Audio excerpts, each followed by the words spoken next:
आज हम लोग डिस्कस करने जा रहे हैं जेईई एडवांस 2015 के पेपर 1 का मल्टीपल करेक्ट टाइप वाला सेक्शन।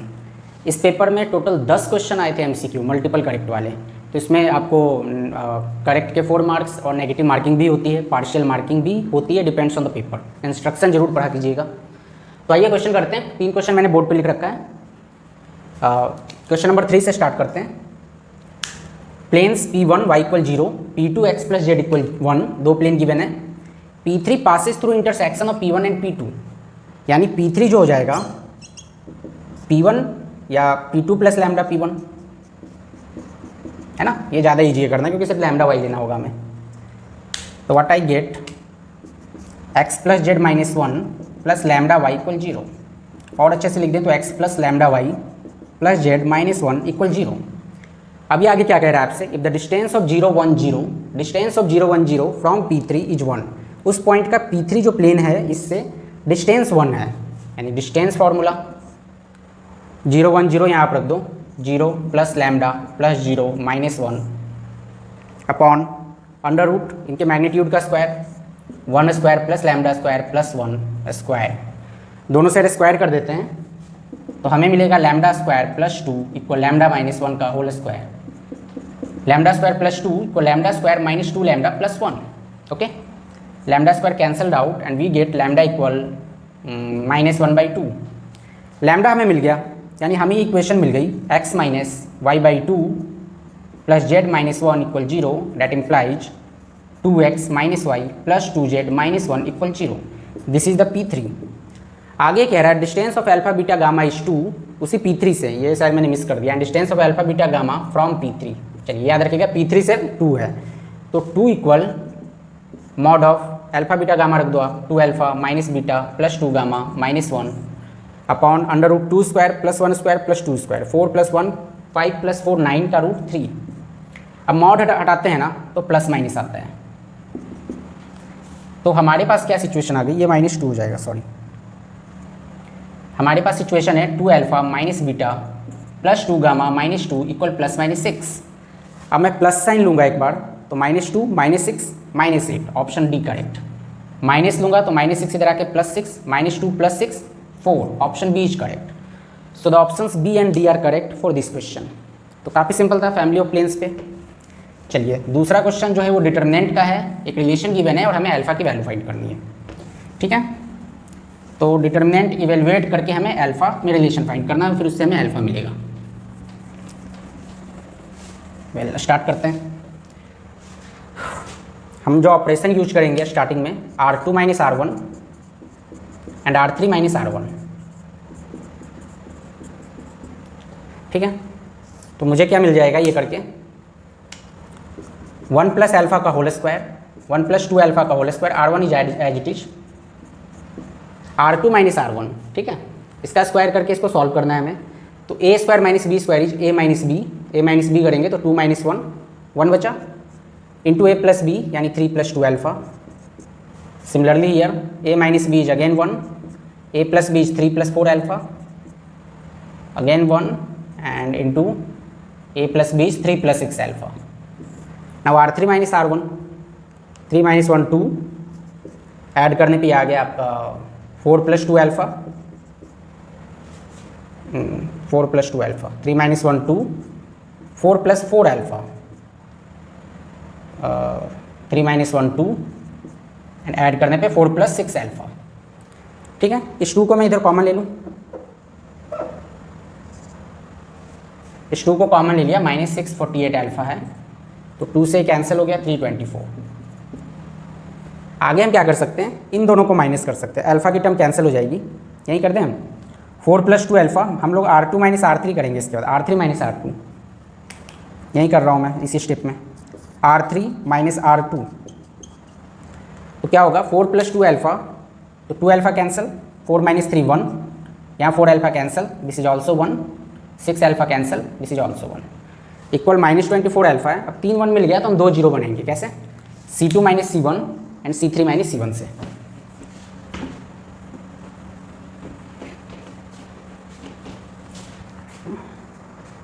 देखिए सबसे पहले हम लोग करते हैं C2 minus C1 and C3 minus C1।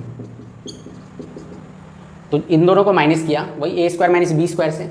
First column तो as it is 1 plus alpha का whole square 3 plus 2 alpha 1, A square minus B square, minus करने पे एल्फा बचेगा, ऐड करने पे 2 प्लस 3 एल्फा,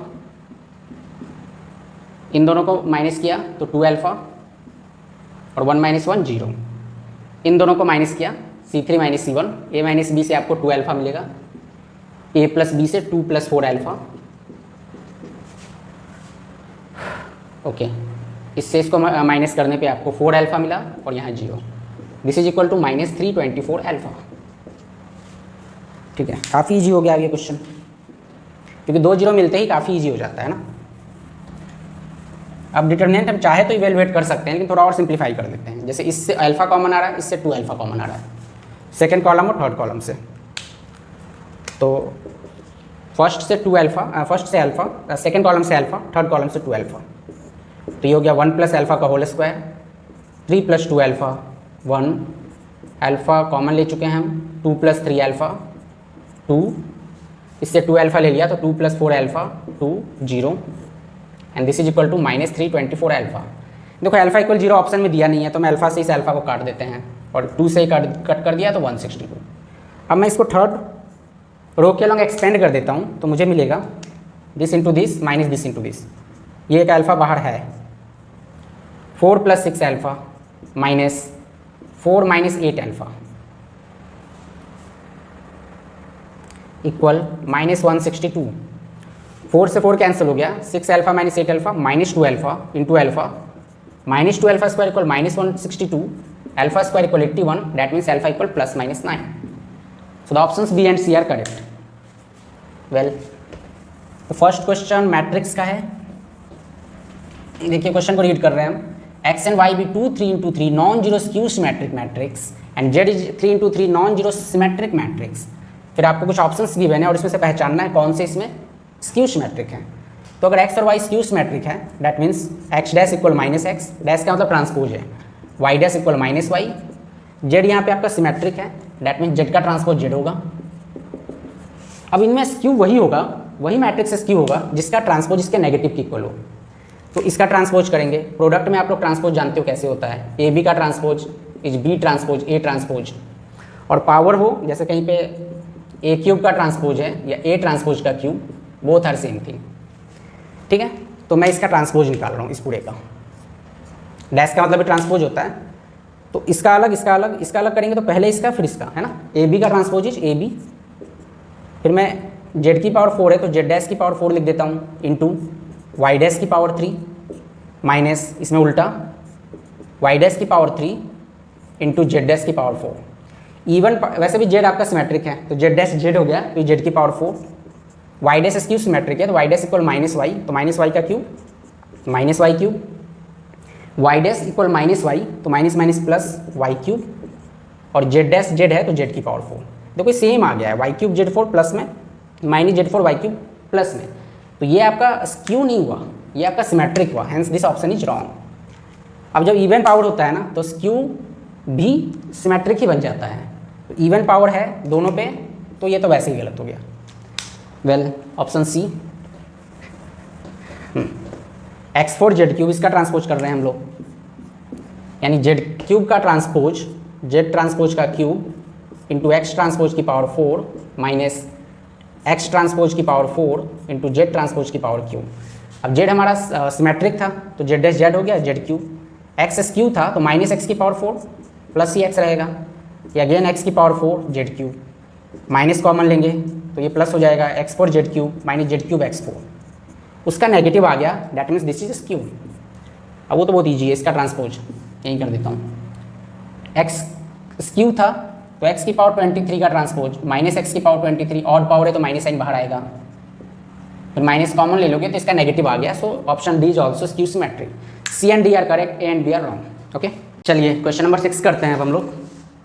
क्वेश्चन नंबर 4 5 6 लिखा हुआ है, क्वेश्चन नंबर 6 पहले करते हैं। Let G R2R be a differentiable function with G0 equal 0 G dash 0, यानी डिफरेंशिएशन एट फर्स्ट डेरिवेटिव, ये भी 0 है, G डैश 1 0 नहीं है, फंक्शन एफ एक्स जो गिवन है वो X upon mod X G X not equal to zero, X equal zero पे जीरो, ये फंक्शन गिवन है। एच एक्स है सिंपली ई की power mod X for all X belongs to R. Now we have to check differentiability of F at X equal zero, differentiability of H at X equal zero, F O H यानी composite function, H O F ये भी composite function, ये सब हमको check करना है। तो आइए करते हैं इसको। तो सबसे पहले एफ की चेक करनी है, तो एफ को मैं रीडिफाइन करता हूँ। एफ एक्स आप जानते हो जब x लेस देन जीरो होगा तो मॉड x मेरा माइनस एक्स हो जाएगा, तो ये -1 हो जाएगा, -1 into G X that mean G X when X is less than zero. और जब x ग्रेटर देन जीरो होगा तो ये मॉड x इज x, तो x by X is 1 that mean G X when X is greater than zero, और equal zero पे तो zero है ही। ठीक है, अब हमें डिफरेंशियबिलिटी चेक करना है। पहले हम लोग कंटिन्यूटी देख लेते हैं। अगर फंक्शन कंटिन्यूअस होगा ना तो आराम से आप इसको जहाँ भी ये पीस वाइज हो रहा है उन पॉइंट्स पे हम अलग अलग इसको डिफ्रेंशिएट कर सकते हैं तीनों को। तो x को जब मैं जीरो रखूँगा लेफ्ट हैंड लिमिट तो ये आ जाएगा -g0, राइट हैंड लिमिट यहाँ जीरो रखूँगा तो g0, और ये तो जीरो है ही x इक्वल जीरो पे। अब इन्होंने दिया है कि g0 इक्वल जीरो, तो माइनस होगा तब भी जीरो, ये भी जीरो, ये भी zero, hence F X is continuous at x equal zero. अब हम डिफरेंशियबिलिटी देखते हैं।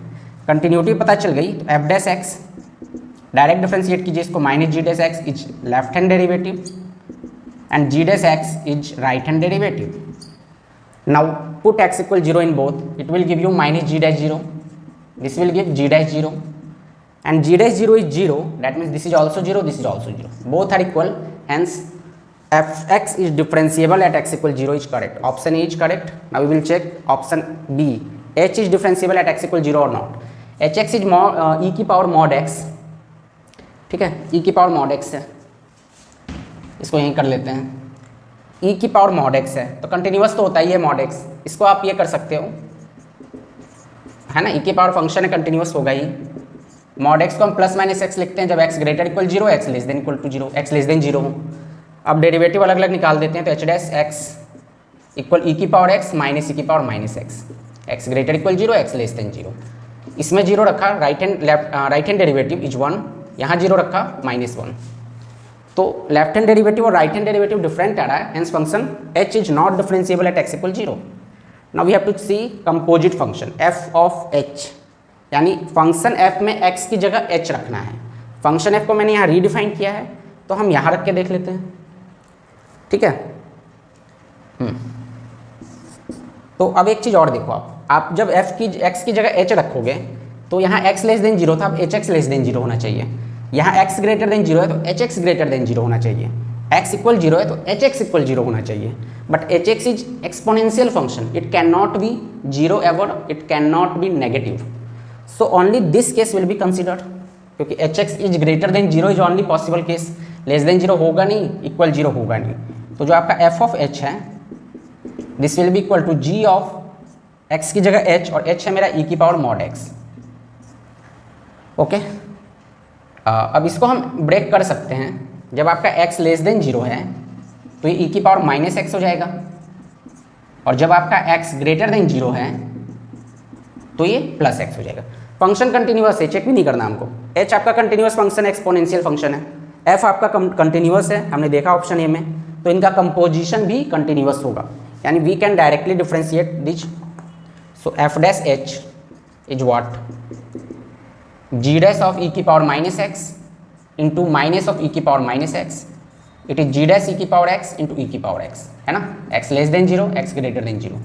अब वैल्यू रख देते हैं, e की पावर जीरो 1 होता है तो what we get -g dash 1, g dash 1। अब ये इक्वल तभी होंगे जब ये जीरो हो, क्योंकि पॉजिटिव और नेगेटिव है सेम नंबर का, they are equal only if they are zero, but it is given g dash 1 is not zero, hence this two are not equal. Equal नहीं है यानी f dash f of h जो है वो जीरो पे differentiable नहीं है, option C is incorrect. Now option D is h of f, यानी h वाले फंक्शन में x की जगह f रखना है, ठीक है, e की power mod of F x. अब आपका एफ एक्स तो ये है, तो आप माइनस जी एक्स रखो या प्लस जी एक्स रखो, मॉड है तो मॉड में माइनस साइन का तो कोई फर्क पड़ेगा नहीं। This will be simply when X is not equal to zero, not equal to zero पे ये है, और जब एक्स इक्वल जीरो पे एफ क्या था हमारा, जीरो था, है ना। तो एक्स इक्वल जीरो पे f मेरा जीरो है तो e की पावर जीरो 1 हो जाएगा व्हेन x इज जीरो, है ना, क्योंकि f मेरा जीरो है।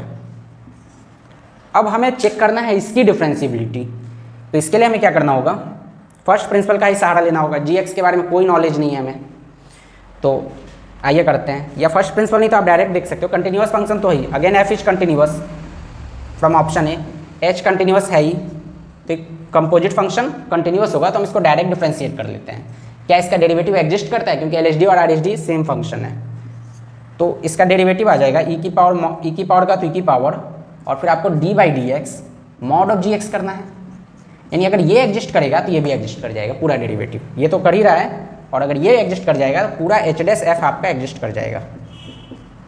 तो मॉड gx को मैं सिंपली क्या लिख सकता हूँ, प्लस माइनस gx और फिर उसका डेरिवेटिव g'(x). अब इसमें आप x की जगह जीरो रख दो तो आपको मिला प्लस माइनस g'0। अब g'0 जीरो है, चाहे प्लस हो या माइनस हो, in both case it will give you zero, hence the option D is correct, function is differentiable HOF। ठीक है, तो ये अच्छा क्वेश्चन था, इसमें कंपोजिशन का यूज था काफ़ी। अब हम लोग क्वेश्चन नंबर इससे जस्ट ऊपर वाला 5 देखते हैं, डिफरेंशियल इक्वेशन का क्वेश्चन है। इसमें क्या करना है हमें, 1 प्लस ई की power x into Y dash है, वाई डैश का मतलब dy/dx, तो आपको दिख रहा होगा ये सिंपली एक लीनियर डिफरेंशियल इक्वेशन बन जाएगा, वाई डैश प्लस वाई ई की power x upon 1 plus E की power x equal 1/1 plus E की पावर x। ठीक है, हमें डिफरेंशियल इक्वेशन सॉल्व करना है, फिर y की जगह -4 -2 ये सब रख के बताना है कौन सा सेटिस्फाई करेगा। This is a linear differential equation, इसका p ये है तो इंटीग्रेटिंग फैक्टर क्या आ जाएगा, e की power ex upon 1 plus E की पावर x dx। ठीक है, अब अगर आप इसको t मान लेते हो, इसको t अगर मानते हो तो ये dt बन जाएगा ऊपर, dt/t ln t या log t, यानी ये हो गया e की पावर log t यानी 1 प्लस ई की पावर x। e की पावर में log है, log का ही बेस e है, तो ये सिंपली 1 प्लस ई की पावर x हो गया। इंटीग्रेटिंग फैक्टर मिल गया तो सोल्यूशन क्या होता है, y into integrating factor equal right hand side का function into integrating factor dx plus arbitrary constant c, ये कट गया, dx का इंटीग्रेशन x हो गया। अब देखो आपको गिवन है y0 = 2, तो x की जगह 0 रखने पे c हो गया, यहाँ 1 + 1 e की पावर 0 1 2 और y भी 2 है 0 पे तो 4 हो गया, यानी c मेरा 4 आ चुका है। ठीक है, तो y हो गया x + 4 अपॉन 1 प्लस ई की पावर x। अब जब आप x को -4 रखेंगे तो ये 0 आ जाएगा, -2 पे 0 नहीं आएगा। ऑप्शन सी एंड डी में कह रहा है Y X has a critical point in -1, 0। Critical point का मतलब होता है कि आपको ये देखना है कि फंक्शन का जो डेरिवेटिव होगा dy/dx वाई डैश, क्या वो उस इंटरवल में 0 आ रहा है -1, 0 में, या नॉट डिफाइंड भी अगर आ रहा है किसी पॉइंट पे तो वो भी क्रिटिकल पॉइंट होता है। ठीक है, तो इसको देखते हैं।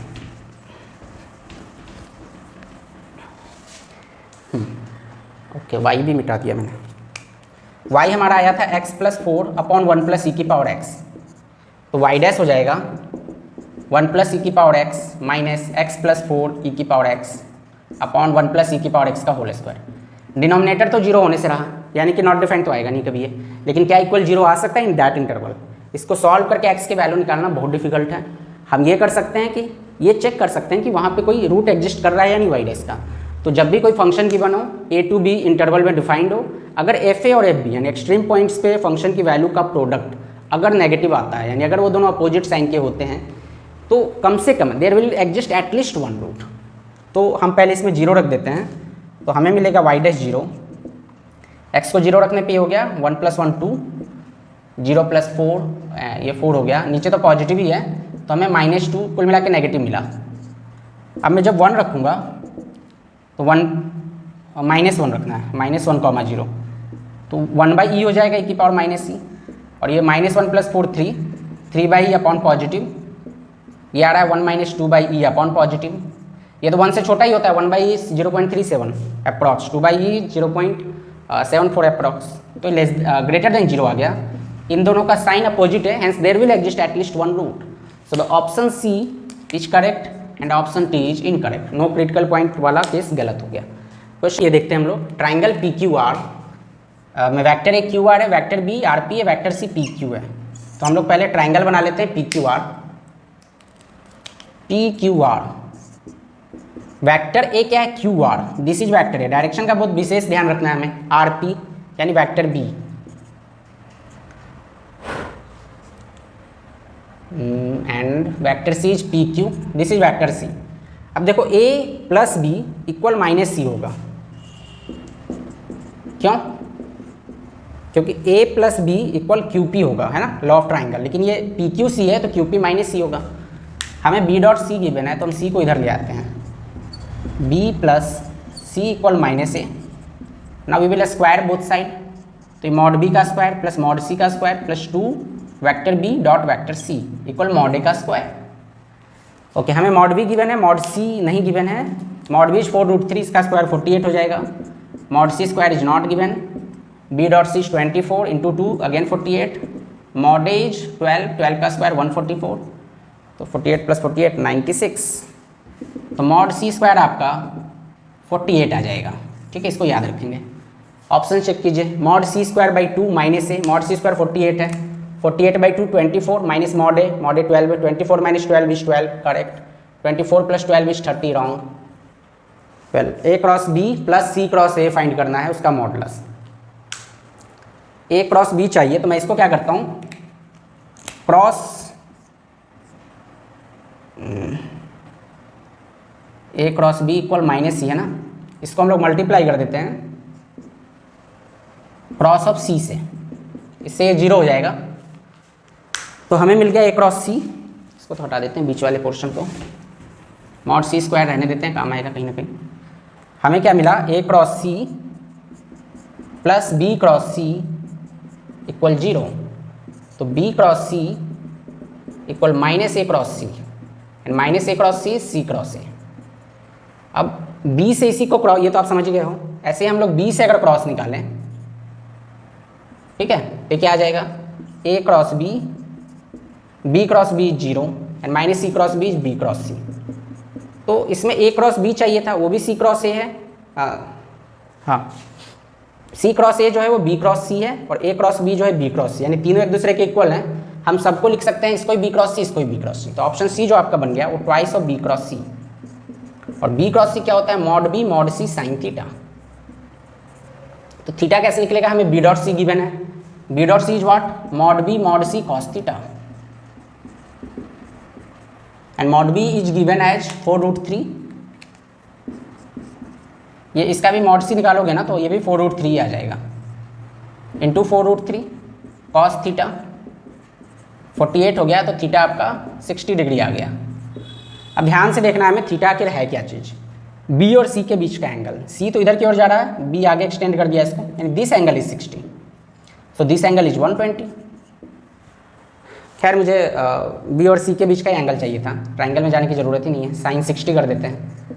हम बी क्रॉस सी तो निकाल रहे हैं और mod B into mod C भी देखा 48 है और ये √3/2 यानी 48√3। Option C is correct. Now option D, हमें बताना है ए डॉट बी। तो हमारे पास ये तो था ही, ए प्लस बी इक्वल माइनस सी। ठीक है, दोनों साइड बी का डॉट लगा देते हैं, तो ये हो जाएगा minus B dot C and B dot C is 24। B dot A is A dot B, B dot B is mod B square and mod B square is 48। तो ये 48 हो गया, इधर आके -48 हो गया। A dot B is -48 -24, that means -72. So the option D is correct. Only option B is incorrect. Sin pi by 6, sin pi by 2, sin x, gx है pi by 2 sin x for all x belongs to R. Then we have to find range of f, range of f of g, limit x tends to 0 f upon g, और there exists x belongs to R such that g of f equal 1. तो range निकालना देखो कितना आसान है। For all x belongs to R है दोनों ही function, ठीक है। तो इसको हम लोग आसानी से कर सकते हैं। साइन एक्स की रेंज -1 to 1 होती है। देखो कैसे करेंगे अब इसको। साइन एक्स की रेंज -1 to +1 होती है। π/2 साइन एक्स है यहाँ पे, तो ये -π/2 से π/2 है ना, ये वाला। अब इसके आगे साइन लगा हुआ है π/2 साइन एक्स। एक चीज़ नोटिस करो, यही आपका gx है। तो अगर ये gx की रेंज पूछता तो हम लोग सिंपली लिख देते जी की रेंज -π/2 से π/2 है ना, gx की रेंज। अब यहाँ पे हम यहाँ तक पहुँच चुके हैं, आगे साइन लगा हुआ है तो आगे आप साइन लगा दो, ये जो भी है π/2 साइन x है। तो साइन π/2 इज 1 और minus sign pi by two is -1। हम यहाँ तक पहुँच गए। अब इसी में पाई बाई 6 से मल्टीप्लाई कर दीजिए, तो ये माइनस पाई बाई 6 से पाई बाई 6, हम यहाँ तक पहुँच गए। ये पूरा एंगल जो आगे साइन है उसकी रेंज है माइनस पाई बाई 6 से पाई बाई 6। तो जो आपका फंक्शन होगा, फंक्शन का मतलब इधर साइन लगा दो, इधर इधर सब जगह, तो sine minus pi by 6 is -½ this is +½ so the range of f is -½ to +½ जो गिवन है करेक्ट है, ऑप्शन ए इज राइट। अब ऑप्शन ए में हमें, ऑप्शन बी में एफ ओ जी यानी x की जगह मुझे ये gx रखना है। तो जब मैं x की जगह gx रखूँगा ये एंगल आपका gx हो गया, और gx की रेंज माइनस पाई बाई 2 से पाई बाई 2 है। तो ये पूरा साइन gx जो होगा वो -1 से 1 हो जाएगा, फिर वो -1 इससे +1 इससे मल्टीप्लाई होगा, तो वही माइनस पाई बाई 2 से पाई बाई 2 हो गया ये एंगल, और फिर साइन है तो -1 से 1 हो गया, और फिर पाई बाई 6 से मल्टीप्लाई हुआ तो माइनस पाई बाई 6 से पाई बाई 6 हो गया, और साइन है तो -½ से ½ अगेन आ जाएगा। तो ये तो ओरली किया जा सकता है। Now limit x tends to 0 fx upon gx। चलिए इसको देखते हैं। 0 पे x टेंड्स टू 0 पे आप ध्यान से देखो, ये भी 0 हो रहा है, ये भी 0 हो रहा है। लिमिट x टेंड्स टू 0, हमारे पास fx है sine pi by 6 sine pi by 2 sine x upon gx, वो जो पाई बाई 2 साइन x है। 0/0 फॉर्म है, साइन थीटा बाई थीटा 1 होता है अगर थीटा 0 हो। यानी मैं इस पूरे जो इसे 1 बनाने के लिए इससे डिवाइड कर दूं। चलिए इस पाई बाई 2 साइन x को हम साइड में लिखते हैं, gx को पाई बाई 2 साइन x, और इस पूरे से डिवाइड कर देते हैं pi by 6 sine pi by 2 sine x। ठीक है, तो डिवाइड फ्री में तो होता नहीं है, डिवाइड करोगे तो मल्टीप्लाई भी करना होगा। Pi by 6 sine pi by 2 sine x। अब आपका क्या हुआ, ये साइन थीटा बाई थीटा बन गया, और थीटा टेंड्स टू 0 पे साइन ये 1 हो जाता है, तो this is 1, similarly this is 1, so the answer is pi by 6। सिर्फ ये बचा, so the option C is also correct. Now we will check option D, there exist x belongs to R such that g O f, यानी x की जगह मुझे ये function f रखना है। तो हमने ऑप्शन ए में जाना कि इस फंक्शन की रेंज -½ से ½ है, यानी जी ओ एफ की जो रेंज है g ऑफ fx, ये एंगल fx रख दोगे तो, और इसकी रेंज -½ से ½ है x की, sine of fx G O F यानी pi by 2 sine of fx। चलिए लिख के करते हैं, और fx की रेंज आपकी -½ से ½ है। तो ये जो एंगल हो गया साइन का वो -½ से ½ है, मान लो थीटा है, 1 रेडियन 57 डिग्री होता है, तो -½ लगभग 28 डिग्री के समथिंग हो गया। ये प्लस का 28 30 से कम है, साइन 30 1/2 होता है लगभग। तो ये जो रेंज आएगा ये मैक्सिमम -0.5 या -½ से +½ आ सकता है जी ओ एफ की रेंज, है ना, जी थीटा इज fx, और फिर पाई बाई 2 मल्टीप्लाई करना है मुझे, पाई बाई 2, अभी ये पाई बाई 2 भी करना है, तो ये -π/4 हो जाएगा, -π/4 ये +π/4, और पाई 3.14 होता है और अपॉन 4 है, तो 1 से कम आएगा, तो 1 तो कभी एग्जिस्ट करेगा ही नहीं। ठीक है, बस रेंज और ये का ध्यान रख के हमको करना था इस क्वेश्चन को। तो हमने किया question number 7, now we will do 8। 10 question पूछे थे, काफ़ी लेंदी पेपर था ये, क्योंकि 10 क्वेश्चन फिर आपको हर ऑप्शंस पे वर्क करना होता है, तो काफ़ी लेंदी लगा हुआ होगा 2015 का पेपर। उसके बाद से 6 या 8 क्वेश्चन पूछते हैं एमसीक्यू में ये लोग, और सिंगल करेक्ट वाला तो कोई सेक्शन ही नहीं था, आपने देखा पेपर 1 में।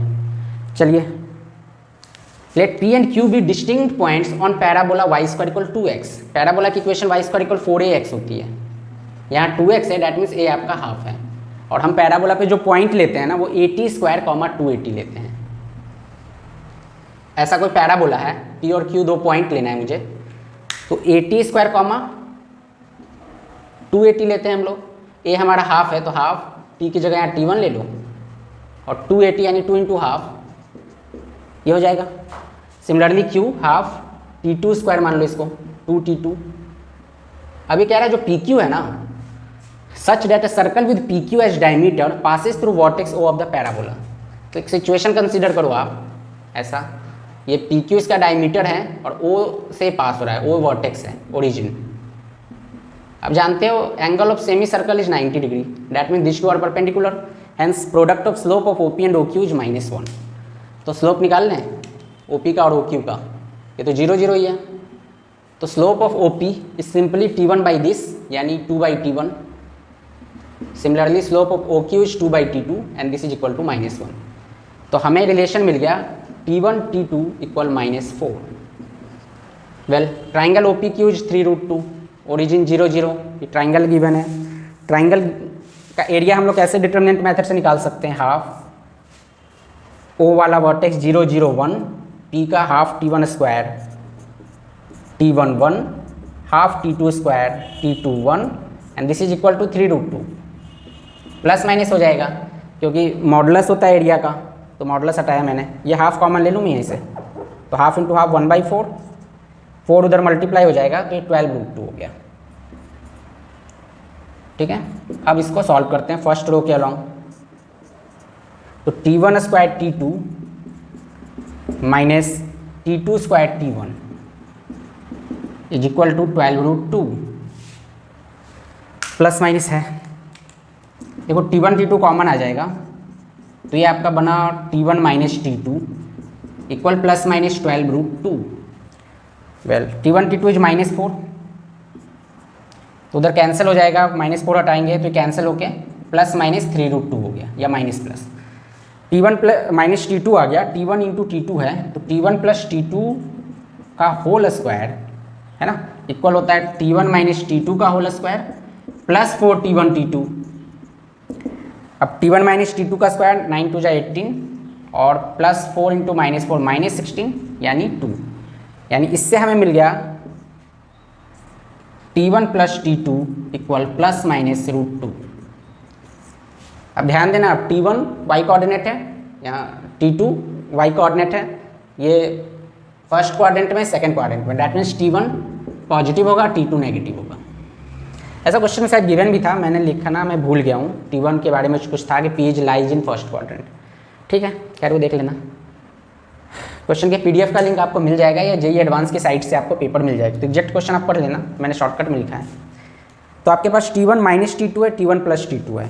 अब अगर मुझे सिर्फ P चाहिए है ना, कोऑर्डिनेट ऑफ P चाहिए, देन P यानी मुझे सिर्फ T1 की वैल्यू चाहिए, तो मैं दोनों को ऐड कर देता हूँ, इक्वेशन 2 प्लस इक्वेशन 3, ये 3 है।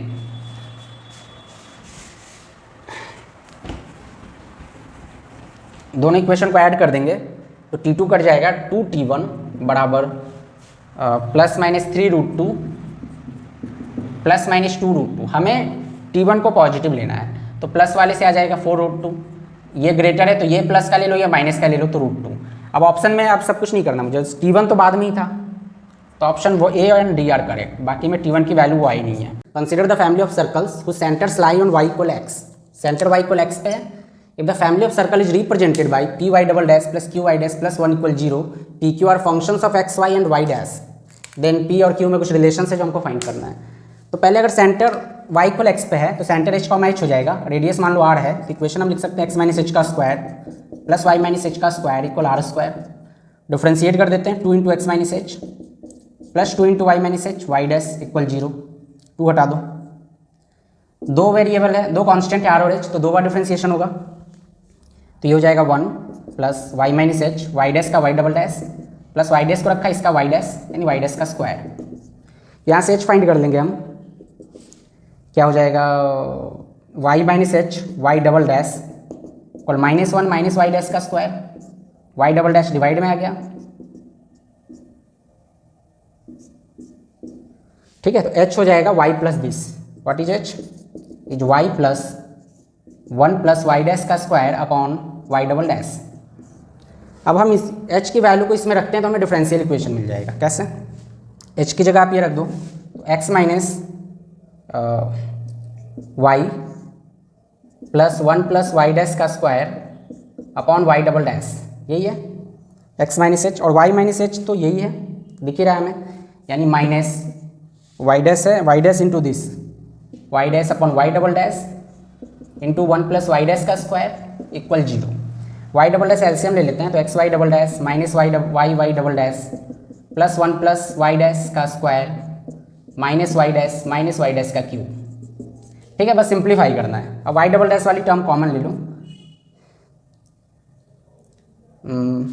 ये -1 हो गया ना, माइनस हो गया, देखो आपको जो करना है ना उसमें +1 चाहिए, तो हम लोग माइनस से मल्टीप्लाई कर देते हैं पहले, ताकि हमें +1 तो मिल जाए। अब y डबल डैश कॉमन लेंगे तो ये क्या हो जाएगा, y minus x, y dash y dash y dash, तो y डैश कॉमन ले लेते हैं, तो मुझे यहाँ से 1 मिला, यहाँ से y डैश मिला, यहाँ से y डैश स्क्वायर मिला एंड +1। हमें क्या पता चला, p y double dash plus q y dash +1 = 0, तो ये p है, ये q है, ये आपका 1 तो है ही। अब आपसे पूछ रहा है p = y + x, wrong, y - x right, p + q add करके देखिए तो क्या आ रहा है, y - x +1 आ रहा है, प्लस y डैश आ रहा है, प्लस y डैश का स्क्वायर आ रहा है, c सही। p - q करेंगे तो y का प्लस x का प्लस तो आएगा नहीं, तो d wrong. So the options b and c are correct. ठीक है। Now the question number 10, this is from 3D geometry. इसमें क्या करना है हमें, इन R3 में third dimension, let L be a straight line passing through origin से पास हो रहा है। ओके यानी अगर आपको इक्वेशन लिखना हो तो आप x - 0 upon something, y - 0 upon something, z - 0 upon something, दे the direction ratio A B C जो भी आएगा। If all the points on L are at a constant distance from plane P1 and P2, मतलब ये कह रहा है एक प्लेन है P1 और एक लाइन है, कैसी भी लाइन है, और इसके सारे पॉइंट, जितने भी पॉइंट है ना, जितने भी सारे कांस्टेंट डिस्टेंस पे है। ऐसा तभी पॉसिबल है ना जब ये लाइन इस प्लेन के पैरेलल होगा, यानी ये line L is parallel to P1 and L is parallel to P2, यानी L is perpendicular to normal to the plane P1 and normal to the plane P2, यानी इन दोनों के नॉर्मल का क्रॉस प्रोडक्ट ही L का direction ratio होगा। तो क्रॉस प्रोडक्ट निकाल लेते हैं हम, I J K, P1 plane का 1 2 -1, इसका 2 - 1 1, तो सॉल्व कीजिए, 2 - 1 1 आ गया, 1 + 2 3 -3 आ गया, -1 -4 -5 आ गया, इक्वल लैम्डा मान लिया मैंने। तो जो लाइन L है उसका कोई जनरल पॉइंट, ये लाइन L है इसका कोई जनरल पॉइंट क्या हो जाएगा, लैम्डा, -3 लैम्डा और -5 लैम्डा। अब इस लाइन से हमें फुट ड्रॉ करना है, m be the locus of foot of perpendicular from point on L to P1। इस प्लेन पे L के किसी पॉइंट से हमें फिट ड्रॉ करना है, बहुत सारे पॉइंट से किया, तो उन सारे पॉइंट्स का फिट का जो लोकस है वो m है। ठीक है, तो हम जानते हैं फॉर्मूला डायरेक्ट क्या होता है, फुट ऑफ परपेंडिकुलर, इस पॉइंट अगर ये फुट है f, तो इसको आप डायरेक्ट कैसे निकालते हो, हम क्या करते हैं, x माइनस, ये मान लो x y z है, x minus lambda upon plane जो है x + 2y - z, तो अपॉन 1 y + 3 लैम्डा हो जाएगा, upon 2 equal z + 5 lambda, z + 5 lambda upon -1, जो x y z का कोफिशिएंट है वो डिवाइड में आ गया, इक्वल क्या होता है, इक्वल होता है माइनस, जिस पॉइंट का आप फिट निकाल रहे हो उस पॉइंट को प्लेन की इक्वेशन में रख दो, तो लैम्डा -6 लैम्डा + 5 लैम्डा + 1 डिवाइड में a² + b² + c², 1² + 2² + 1², है ना। तो ये 4 + 1 5 + 1 6 लैम्डा, 5 लैम्डा 6 लैम्डा कट गया, ये -1/6 आ गया। तो हमें जो फुट मिला, ये जो फुट मिला, x क्या आ गया हमारा, लैम्डा + 1/6, y आ गया -2/6 -3 लैम्डा, z आ गया 1/6 -5 लैम्डा। अब हमें बताना है which of the following lies on m ऐसे सभी पॉइंट्स का लोकस है, यानी ये पॉइंट जो भी हैं इस फॉर्मेट में होंगे तो सेटिस्फाई करेगा। तो सिंपल है ये, आप एक कोऑर्डिनेट को कंपेयर करो, लैम्डा निकालो, बाकी सेटिस्फाई करनी चाहिए। यानी जब मैं इसको 0 से करूँगा तो लैम्डा -1/6 आएगा। अब मैं -1/6 यहाँ रखता हूँ, ये -1/3 हो गया, -1/2 यानी -5/6, यहाँ 1/6 रखा, -1/6 रखा, एक सेकेंड, प्लस का 1/6 आना चाहिए था, ये लैम्डा -1/6 है। ठीक है, तो ये आपका -2/3 आ जाएगा। तो option A is correct. Option B को देखिए, पहला ही ले लेते हैं, तो लैम्डा 0 रखने पे मुझे मिल जाएगा, लैम्डा अगर मैं 0 रखूँगा तो -1/6 हो जाएगा, -2/6 यानी -1/3, ये भी, तो बी भी सही है। और आप ऐसे ही चेक करेंगे तो सी और डी आपको गलत मिलेगा। ठीक है, तो हमने जेईई एडवांस 2015 के पेपर 1 का मल्टीपल करेक्ट टाइप वाला क्वेश्चन किया, पेपर काफ़ी लेंथी था। ठीक है, नेक्स्ट वीडियो में हम लोग डिस्कस करेंगे 2018 एडवांस का paper 2। Thank you, thanks for watching.